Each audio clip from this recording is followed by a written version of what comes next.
Métodos de extracción. Vemos aquí que tenemos extracciones mecánicas, también tenemos la destilación y la extracción con disolventes. En las extracciones mecánicas básicamente tenemos extracción por expresión, es decir, por exprimir la sustancia, o por provocar incisiones en la planta viva. En el caso de la destilación, tenemos la destilación por arrastre de vapor.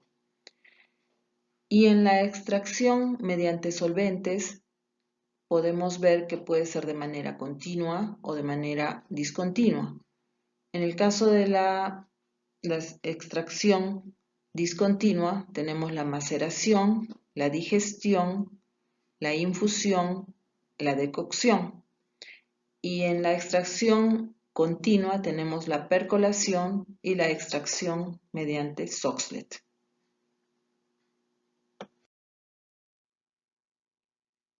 Las extracciones mecánicas básicamente, como dijimos, son por expresión y por incisiones.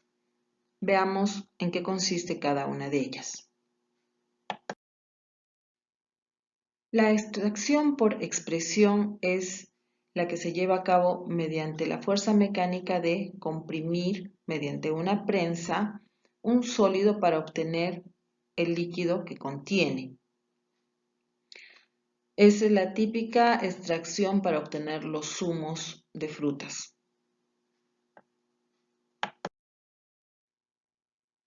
Extracción por incisiones. Como ya les mencioné, en esta extracción se utiliza la planta viva, se hace incisiones en la corteza y ella exuda gomas, resinas, mieles o algún otro producto de su metabolismo. Extracción por destilación. Extracción por destilación con arrastre de vapor. Como sabemos, la destilación es un proceso en el que el agua se va a evaporar y posteriormente se va a condensar. En este proceso, si ponemos la droga, van a salir en el vapor de agua los aceites esenciales, que son productos volátiles, la mayoría de ellos terpenos de bajo peso molecular.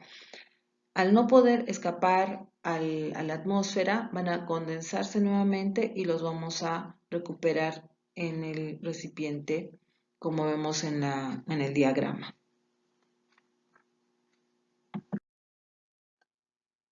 Extracción con disolventes. Existen algunos factores que influyen en la extracción con disolventes, por ejemplo, la temperatura y el tiempo que va a demorar. ¿Cómo así la temperatura? La temperatura, a más temperatura, suele aumentar la velocidad de disolución. Sin embargo, no se puede elevar demasiado la temperatura debido a que algunas sustancias son termolábiles. En cuanto al tiempo, mientras más tiempo demore la extracción, mayor va a ser la cantidad de principio activo que se obtenga. Y el tiempo también va a ser mayor en el caso de utilizar una droga que sea dura o que tenga la corteza muy gruesa. No así en el caso de hojitas o alguna droga que tenga una superficie de contacto muy amplia, ¿ya? O que sean zonas muy delgadas de la planta.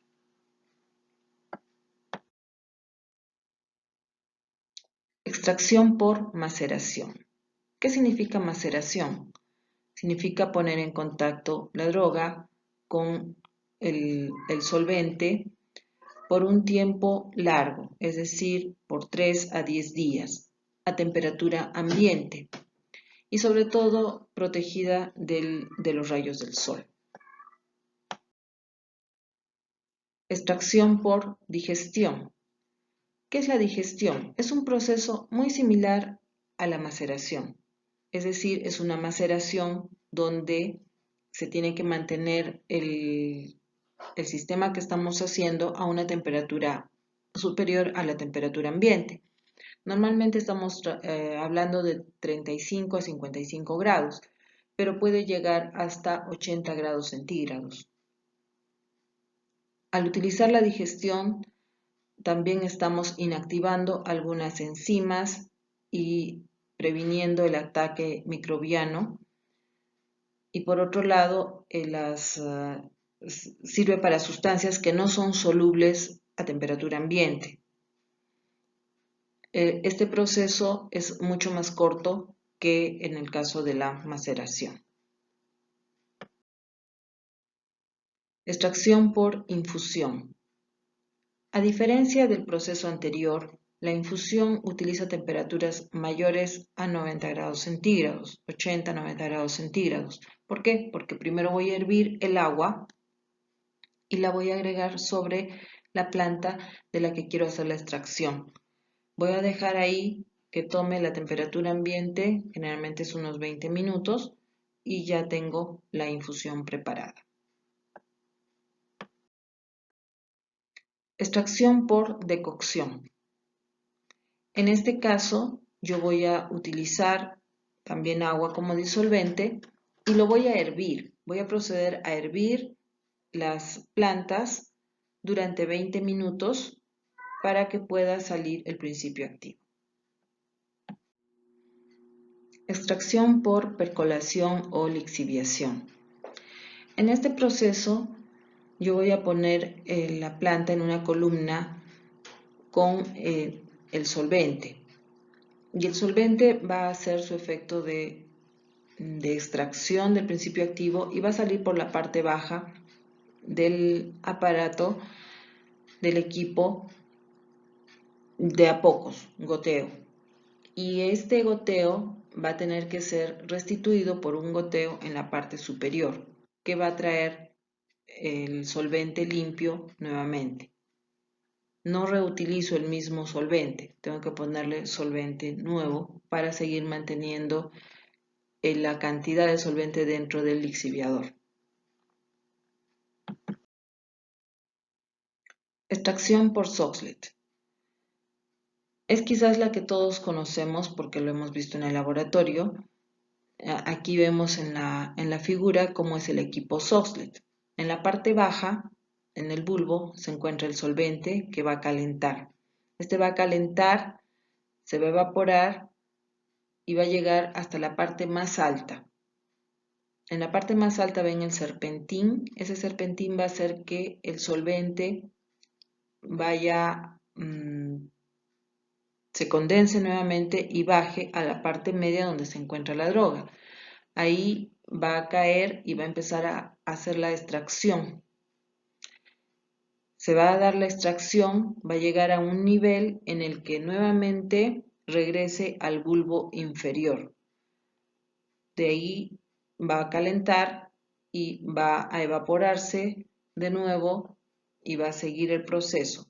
Para que la extracción se dé, más o menos, esto se va a repetir unas 4 veces.